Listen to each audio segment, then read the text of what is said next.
It's time. That's right, ladies and gentlemen, for the StarCraft 2 World Championship Series Europe Edition Challenger. Yes, we're bringing very European StarCraft 2 today. I'm Nathanius, joined by Kat. How are you today, Kat? I can't do a European. Is that a European accent? I know. I was just trying to be pretentious and stuck up. I should mention how, I should call something hand egg or whatever for no reason. Well, I'm very excited for this. It's Are you? No, not that much. There's no Zergs here, okay? Like this quick disclaimer here, but the players are amazing and there's a lot of really fun players, so you should be excited. That's true. I mean, I think the matchups that we have for the Europe group are really big. We got another fan favorite player coming in the form of HeroMarine. Yesterday we had Rainer, guys that everybody want to see play, right? Everyone want to see succeed, or they want to see what their tweets are after they lose, and maybe they throw a little cheeky balance wine. But with that being said, we're in Challenger. People are qualifying. People are making money.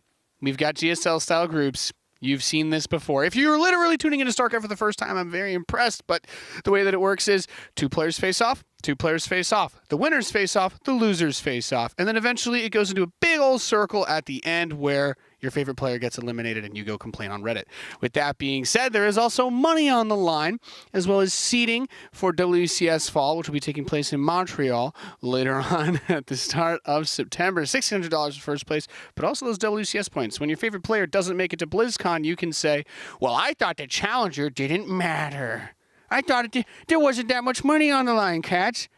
But those 200 WCS points, turns out there was. Yeah, and it's well spread as well, the prize pool, so everyone gets a piece of the pie. Yeah. What kind of pie would it be? Are you thinking are we what's talking a like European pie? Because I was thinking, no, that's European the thing. pie. Europeans eat like meat pies and stuff. I don't know. Yeah, is there a kebab pie? They'd probably do that. Yeah. That sounds just awful enough, I think. I mean, Italy must have pizza. It's technically pie. Yeah, I'll take that. Pizza pie. Pizza pie. That's a pie I'll split any day. So the first matchup that we have, I think we're going to look at today's schedule at some point. We've got HeroMarine going up against SKilllous to start things off. My favorite thing, Protoss player with skill in the name. And then the second matchup will be Petit Drogo versus DNS, which should be great because we didn't have enough PvP yesterday. And this one will hopefully be a little bit less hectic. But yeah, so it's basically HeroMarine versus Protoss. So yeah, this should be great, and I'm excited for Petit Drogo against DNS as well. Probably the 2 best French Protosses, and very closely. Are there other French Protosses anymore? I'm sure there's another, but the point is they're very evenly matched. Yeah, and they're both available to vote for as well. So they are. The Nation Wars. I'm gonna do my civic duty and let everybody know about Nation Wars, because y'all should be voting as much as you possibly can. It's a new day, actually, which means you can vote for everybody again, including, I believe, this guy. I think I saw him on the list for his country. In the bottom right, we have the red Protoss player. He is SKilllous. Skill. Nikita Gurovich. Yeah, the Russian Hope, only 17 years of age. It is pretty cool. And in the top left-hand side of the map, it is with also a pretty cool name, HeroMarine. Gabriel Segat. A.K.A. Big Gabe. Big Gabe is what they call him. Let's see if he can live up to the name. See if he can live up to it today. The TvP action from yesterday, my mind goes back to, we had some very wild games with Future and Canning in their first series. Perhaps too wild, honestly. Yeah, my mind does not want to go there again. Yeah. It's like it was a lot of fun to do. I've already repressed the memories. I just remember that they played. I don't know what happened in those games anymore. I was forgetting as it was going on, because it was just impossible to keep track. Like, you try to make logical sense of what's going on, like action by action, and it was just, I mean, it wasn't even a bad game. It was a fantastic game, but it was just bizarre. I was under the impression that SKilllous was such a aggressive, cheesy player that for some reason I almost started today's show by asking, isn't this guy supposed to be in the NA group? He goes for the Cyber Core first with this Probe Scout. So I'm already feeling like he's going to try and do some tough stuff this match. HeroMarine's macro play has been pretty good last season at Challenger and in the last few WCS events. I've liked what I have seen. Foreign Terran players in general struggle in WCS events as far as like getting to those finals go. So the expectation isn't through the roof for a lot of these players, but we know that HeroMarine, as far as Foreign Terrans are concerned, is one of, if not the best. Up there with just special, I would say, at this point, right? Yeah. Thermal didn't qualify yesterday. I think that would have put him in contention. And he tweeted that he wasn't, wasn't feeling very good. Exactly. Yeah. So, I would say those three are usually the most consistent Terrans. Which is a shame, because Thermal played a really solid TVZ against a laser, but I feel like he mixed it up a little too much versus Rainer. And then, well... No, it's honestly impressive by HeroMarine just now. He goes in and knows exactly when he has to back, right? If he has space or not with the Reaper. Gets out alive. That's pretty impressive. Yep. Didn't accomplish anything, though. He didn't see the Stargate, and that's, I mean, that's what you want to be able to just know what the tech is. That's the point of the Reaper at this point. And I do think that he will suicide it in eventually, but there's just some things that are nice to know. If SKilllous goes for the Oracle opening, he's actually going to go straight for a Phoenix. So he could use it to scout. He could just put it on patrol, but it should shut down a mine drop pretty easily. He can lift up a mine as it gets dropped. And also, of course, if he runs into wherever the medevac goes, trajectory-wise, should be a pretty easy free pickoff for him too. Yeah. Do you think that he should? Yeah. Do you think that he should be moving out with these? It seems like he has maybe done his homework and expects the mine drop. Yeah. I don't know that he needs to move out, but if he does, wait for like 3 Phoenix so that if you do see something, you can catch it off guard or kill it at least. Right? Yeah. Because the Phoenix can, depending on where like a pylon in the natural or the main base is, if he sees the medevac coming far enough in advance, he should be able to pick up the mines. He should be able to pick up the mines and kill them. Oh, he'll spot it. Oh, he spots the Phoenixes. Seeing the Phoenix is really nice here. Yeah. And so if you're Big Gabe right now, maybe you don't go for the mine drop anymore, right? Use the mine defensively. He still finishes the medevac, though. Yeah, I mean, it's never bad to have, right? Because the utility is going to be there for the rest of the game in having a medevac. But I agree. I don't think trying to get aggressive with it is the play here. He's going to move the factory. He's already going straight into his 3-rack setup. Now starts the engineering bay. Widow mine could... What do you think that that tech lab is for on the starport? I think he's building it for the barracks. Okay. And then he's just going to lift it. It's just like a thing Terran players do. So is this as a response to the Phoenix? Like you don't want more medevacs right now? You don't have anything to produce? Or... Yeah, just using it to build the add-ons for everything else, I think just makes more sense. Because the point of the Phoenix build is you can't kill a Terran doing a build like this as Protoss. You're just kind of picking things off, being annoying. So you almost take like that Zerg-esque mentality to it, where it's like, all right, I'm just going to do as much as I can while these slightly annoy me and focus on my macro. Because this is, he's not worried about like charge zealots popping up all of a sudden. Although there are Protoss players who do that on ladder, it's not what you expect here in a WCS competition. So he's just going to macro up. The only thing that I will be keeping my eyes open for is whether HeroMarine takes a 3rd base early. Because he could try to hit a really sharp stim timing, because knowing that it's Phoenix also means that stuff like Blink would be delayed, or Robotics Bay would be delayed. So we can see a Robo Base coming in. But like, if he goes for Colossus, he's not going to have Thermal Lance anytime soon, you know what I mean? I know what you're saying. Or he's going to have max like 1 or 2 Disruptors, and Stim Marines could kill that. Yeah, at the same time, Disruptors kind of get countered by medevacs, but with a Phoenix in play, could that be the equalizer for the Protoss players? Yeah, is that a thing? It totally could be. It'd make it hard to dive on like a Colossus, especially if you force like 1 or 2 stims. That's why having that early medevac from the mine drop is really important, because he's going to move out with 3 medevacs instead of the normal 2. It will be Colossus first in production, as well as +1 attack from SKilllous. So maybe we're looking at a timing. I mean, the +1 attack is going to make it so that there's pretty much no use in moving out before that, and he has much work to do in terms of getting there and getting an army. It does kind of look like Phoenix Colossus right now, which is very weird. He's going to try and sneak this drop around the side. I don't hate it, but at the same time, I'm also like, I guess because he has the 3 medevacs, and instead of moving out with 3, he's like, I'm just going to do it like this. Nice grab here on that Marauder. Yeah, he's very diligent as well, Big Gabe. If you look at the medevac, it's going all the way to the corner of the map almost. But the Phoenixes are not in position, so He's going to take a little bit of a shortcut, even uses the boost as he realizes he can. And, well, SKilllous is going to be out of position for this. Yeah. So the army won't be in place, and he did get a Colossus, but Cats, he never started extended thermal lance. So yeah, it's the mine drop that I'm worried about. This is going to be fine for SKilllous. Will the mines, will he react in time? And he does. Very well done. Yeah, but he's still stretched a bit thin, and the Colossus is not like the Big Daddy Colossus that we normally talk about because he just doesn't have the thermal lance. So Big Gabe is going to swing his way around the outside towards the third, drops just 4 Marines, and then he's going to drop the rest in the main. But look at this, pulling probes to fight Marines. Yeah, that's never a good idea. Yeah, I mean, maybe if he had picked up a couple of them with the Phoenixes, but the Phoenixes are preoccupied with the drop in the main as well, and this was all in all pretty good for Big Gabe, I want to say, even though he's going to lose most of the units here.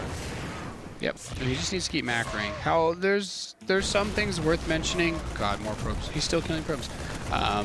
Worth mentioning is that his third command center is extremely late. That doesn't matter anymore. Nah, the economy is way too far ahead for Big Gabe right now at 46 workers versus 37 now. Oh my God, SKilllous is like moving across the map. Cats. I like this. He's got 2 Colossus, but do you though? Well, you know he's missing a pretty important upgrade. Yeah, but what are you going to do, Nate? I mean, he just lost his economy. He's not going to catch up on that front, right? Protoss wants to be ahead, like you said. Take a 4th and start a Dark Shrine. He doesn't have Colossus range. What universe does this work? There's so many Marauders. Marauders have the same range as a Colossus. Did you know that without the upgrade? It's bad news. It's bad news bears all the way down.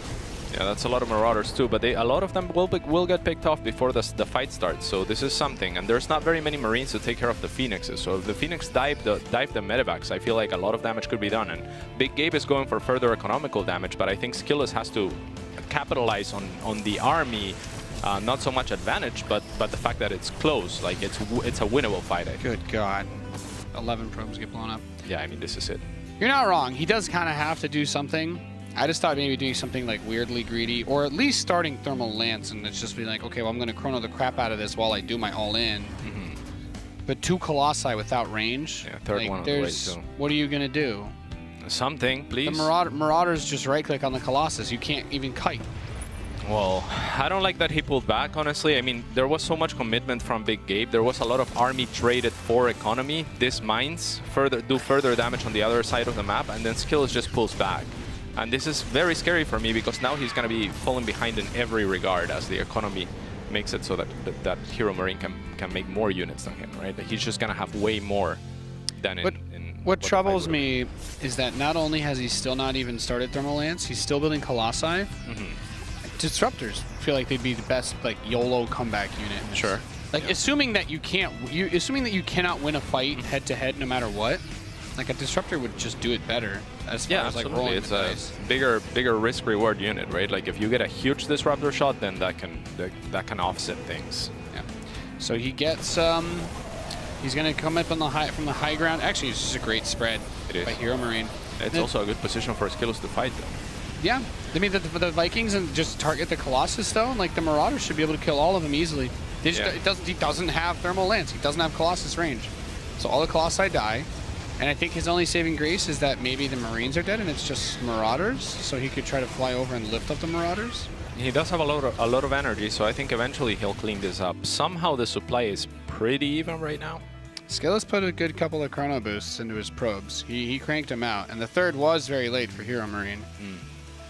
Okay, do you think he's caught up then economically, or would you say HeroMarine still has a hefty advantage? It's a 10 worker difference. He hasn't, his Twilight Council is still not done yet.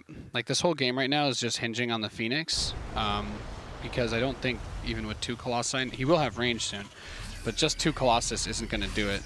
Like, because he has 7 Vikings, he's got 14 Marauders, the Sentries all got killed. Replacing any of those is really, really expensive right now. I think maybe you drop a turret in your third. Probably. Bleeding out. Yeah, there we go. And then you try to move out again. Honestly, I think that'd be the best play. Like, you're still worried about getting caught off guard by Phoenix, and maybe the medevac count becomes an issue, but he's mailing a few ghosts. Like 1 or 2 EMPs on the Phoenix, and everything should just die really, really fast. But the entire game is still just on the Colossus for the most part. And all he needs to do is not have all of the Marines die. If the Marines survive the fight to keep the Phoenix off the medevacs and the Vikings, I think the game is over. Because his bio army is still really huge. All right, I really like this for SKilllous. Now the roles are being switched in terms of who's doing what, and SKilllous is now taking a good economic lead. So if he can somehow hold Nate. Good EMP. I mean, it's interesting timing on the EMP, because he gets rid of a lot of energy on him, but he's not able to really kill many of them. But he needs to move out. The army supply says a lot about the state of this game, because SKilllous is going to build an Immortal. He's got 3 Colossi, but there's only 1 Sentry. Yeah. So a single well-placed force field, and he can just stem a move. There's no Storm, there's no Disruptors. There's only going to be 1 Immortal, and it's not ready yet. That Zealots are getting warped in. They don't have charge. Yeah, Sentries get warped in as well, and that's the right idea. If he can fight half of the army twice, then that might... I don't like this. But look at this. The Phoenix aren't even here, so he's able to kill a Colossus before the fight actually starts. It's all over. Second Colossus is dead. And number 3. GG. GG. In 3. Get him a body bag. All right. HeroMarine takes game 1. Very well done. I mean, SKilllous, he was like trying to do some stuff to get the game back going, but like if he has range, like squeeze that out. Yeah, I personally would have liked for him to push at the point where, you know, you've lost so much. Yeah, when he wants to counter like that, start range, chrono it, and cross the map. But I mean, the real answer is I think he just forgot that he didn't have range. He probably did not intentionally forget to get range, as it's the #1 thing that makes the Colossus a useful unit. But Phoenix Colossus we don't really see. I'll say that. That was kind of interesting take on it. Not for a while. Back in the day, there was Jim from China. It's been a hot second. Unfortunately, he lost out on the advantage of going for early Phoenix because the Widow Mine still killed all of his probes. Although he did make the mine drop come in pretty late, and it was 8 Marines really that did it. Pulling probes against Marines, no. I loved how Big Gabe did it as well, just dropping the 4 Marines at the 3rd base and then going into the main 3-pronged attack. Very difficult to defend. Yeah, so Terraned pretty hard there, SKilllous. And we go to Acropolis for game number 2. This map really fun, TvP-wise. TY does a lot of fun TvP builds on this map. Why? What's cool about it? You can't blink into the main outside. It's like the only map in the last... I think Port Alexander might have been a tricky one to blink into the main, but almost every map, there's like a giant cliff that you can just blink up. And terms feel the need to account for this in their build orders. Yeah. Well, that's one of the reasons why like the Tech Lab is getting like that stim buff. Right. It's literally so that you don't feel as pressured by the Protoss doing that. And on some maps like New Repugnancy, it's actually really, really like a problematic thing that you always have to be aware of it and account for it, and you're really claustrophobic about leaving your base.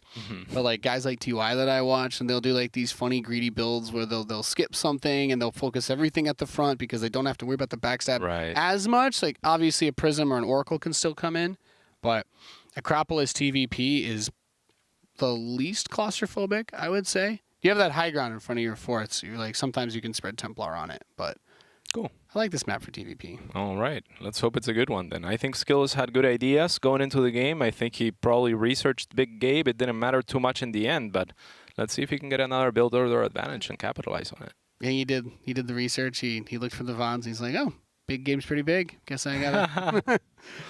I've come to the conclusion. Big Gabe is big. That is a... And my deep analytical commentary has brought it's pretty accurate. It's pretty accurate. He's a big man. In spirit. Damn. No, it's like you research peanut butter sandwich. It's peanut buttery. We figured it out, guys. We broke it down. Oh, this is the European broadcast. People don't know what peanut butter is. I'm sorry, guys. I should mention it's like Nutella. Yeah. They're like, they're like, oh yeah, we researched Nutella. It's peanut buttery. There you go. Analogy complete. We're not sure about game 2. Bottom right, we have the red Protoss player. He's SKilllous. And on the top left-hand side, I started way early there, huh? Yeah, get that guitar riff going. It is the blue Terran player, HeroMarine.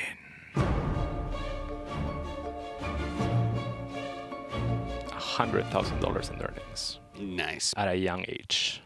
The dream. So conversely, SKilllous, you can block the Reaper Cliff on this map with a single pylon. So he's walling off at the front to start because he won't need his first pylon to block that. If he were to see with this probe scout that there was a proxy Reaper, he could easily block the front with like his cybernetics core, and then he could just block with his second pylon in the main. So he could completely skip a unit. Yeah, he could completely cool. he could completely insulate himself from Reapers if he wanted to. So this that makes this one of the worst Reaper maps. What if you go Nexus right now and then isolate yourself? No, I think you would want to go Nexus first, but it's possible that he's also doing a cheese build because he took his second gas pretty this early. would be really sad if he doesn't mineral walk. Oh no! Wow. Yeah, that is very unusual for this caliber of play. Maybe SKilllous wants him to think that though, because he walled blindly anyway. He's not being proxied. He walled blindly, and he didn't put the pylon to block his cliff. He's gonna build, I assume, a Stargate? I don't know what else it would be. You'd want to proxy a Robo, but he's chronoing out the Adept. Maybe he wants to try and delay the command center. I don't think he'll be able to. It's Twilight Council, and there's the Robo. Okay, so not a full wall off, not a quick Nexus. We're gonna see the Twilight Council, like you said. What comes off of this, you think? With an Adept opening? I think the second built unit he builds out of the gateway is going to tell us, because the Adept might just be anti-Reaper. I don't think he's going to do like one base resonating glaives. Oh, he's crossing the map. He's going for the CC delay, as you mentioned. He's not going to make it, though. He's not going to make it. I'd be very impressed. Is he going to make it? Oh, he's going to make it, Nate. He's going to make it. As we said. The second SCV was there. He can hide in the bunker. Go in the bunker! Okay, the Reaper is back. Yeah, but what good does that do? You need those 2 Marines. I guess with these it should be doable, or is that not? Yeah, no, he should be fine. He did delay it a little bit. The Reaper dies. I'd put the... If he'd put the SCV in the bunker, he could have got this done a little bit faster. Great micro by Big Gabe here. Good Reaper control. Yeah, losing the Reaper would really hurt. Not that it... Okay, actually, I'm going to change my mind. Losing the Reaper doesn't matter, because there's literally no way inside this base. Even if unless his Reaper could literally fly, like it was co-op. But it's going to be a DT drop. Okay. So, yeah, that's why you would completely wall yourself in. You're telling the Terran player, you have to scan me, or you don't get to know what I'm doing this game.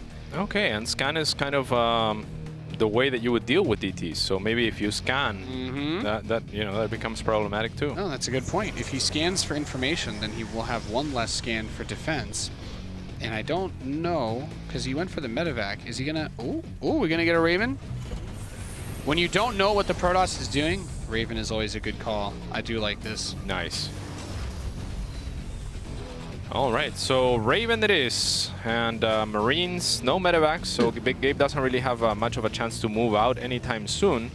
But he is the defender. The DT is gonna show well before the Raven is out, though. But the first scan goes up, and very nice bait by Big Gabe. Now the second DT shows up in the natural. 2 SCVs killed. And should we get this third one that just rallied out? Or maybe not. Okay. Yeah, but the Raven will be popping up soon. So this is very, very well done by Big Gabe. I really like the mind games that he plays. Like with the Reaper, he was microing before he got hit, right? He was baiting the Adept to forward so that he could do damage with the Marines.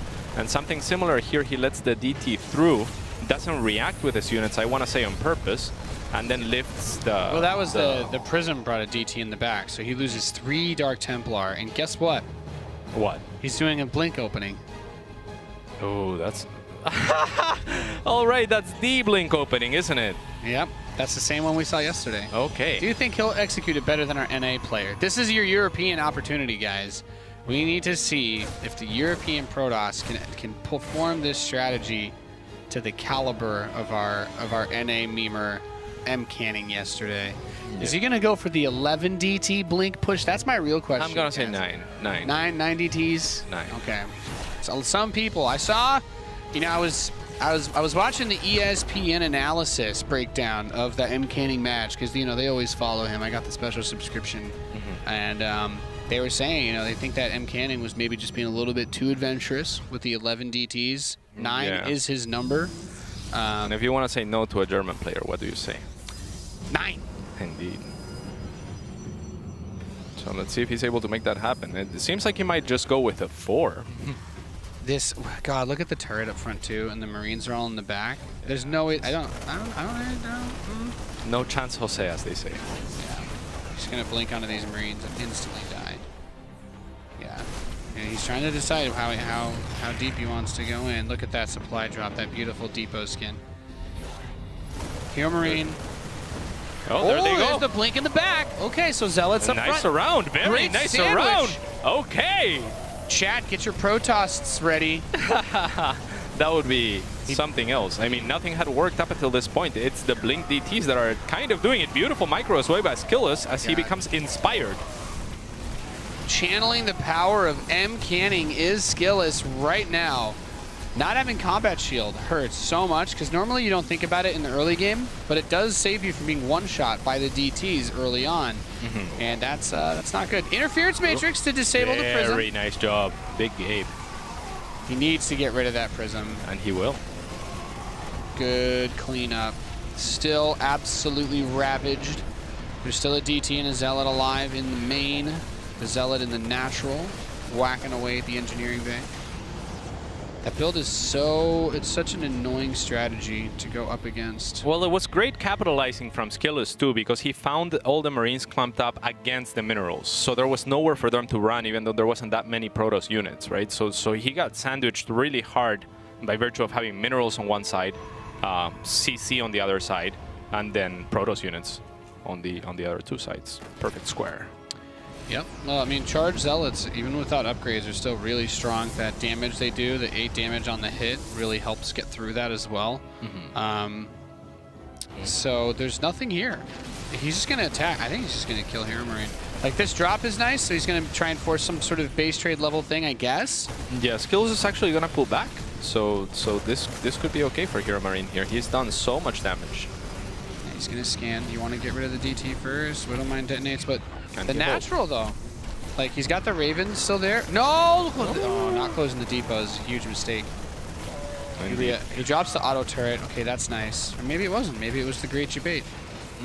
But the Prism's here. Ruh-roh. You're gonna let a Protoss warp stuff into your base? You're gonna let him do it to you like that?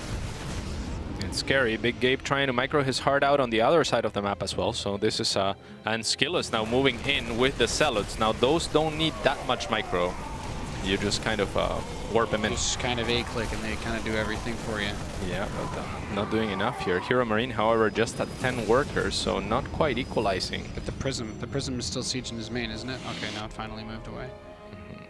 Oof. Okay, well he's getting a Viking, so that will be nice. A few Stalkers warped in because he's like, I'm not enjoying this Ring Around the Rosie game that we're playing for a medevac. Yeah, and these Stalkers do not have blink. Nope. What a weird game. What a game. Yeah, I mean, he's done a great job so far, SKilllous, to bring it back. I think he did very well in that one fight, and now he's well back in the game. Even, would you say ahead? I mean, the worker count is so important here. Oh, caught him. That's beautiful.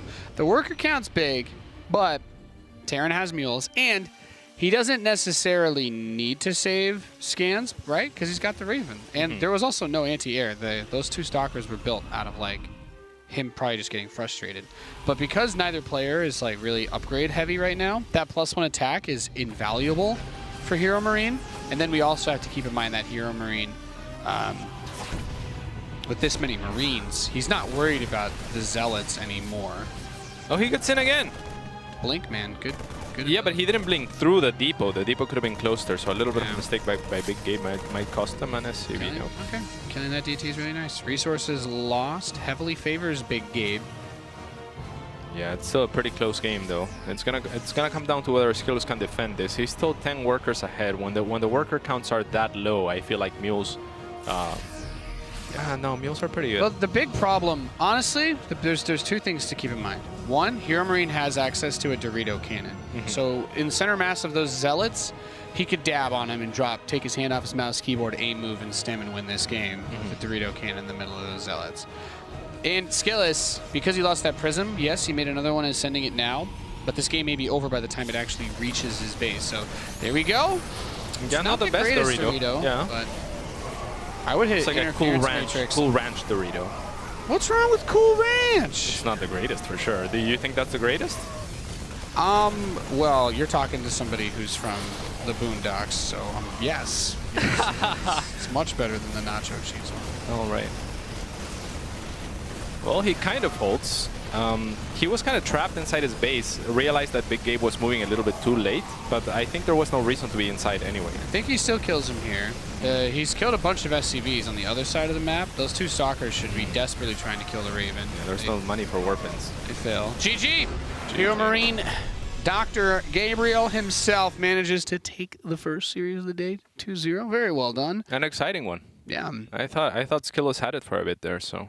I thought he did it with when he blunk on top in the back line of those Marines and all of them died. I'm like, this is where it falls apart, because you think as a Terran player, and I've been in this situation, where you're like, oh yeah, I got the bunker, I got the turret, and you even have the Raven, and I'm just gonna sit back and chill. You know what the real meme is though? What? You can use interference matrix on Dark Templar. Wait, can you know really? That? Yes. And they won't attack? Psionic. Yeah, they won't do anything, and they're revealed. But that interference matrix, as it was used, and when the warpins were coming in, that was game safe. For the warpins, it was important, but when he dropped 2 auto turrets by the bunker when the Zealots first showed up, and then they all just ran past it, which was like... Because the DTs one-shotting the Marines are the reason why that strategy is so good. Because it's not like you have a lot. You're just like, well, I'm just one-tapping the Marines. He can't kill them faster than I reduce the DPS. But anyway, really well done by HeroMarine. He's going to go into the winner's match of this group. SKilllous is still alive, of course. He will be able to play in the lower bracket match. But we have to do our other match before that. Coming up next, we've got a Protoss versus Protoss. It is going to be Petite Drogo up against your least favorite internet browser error, DNS. We'll see you on the other side.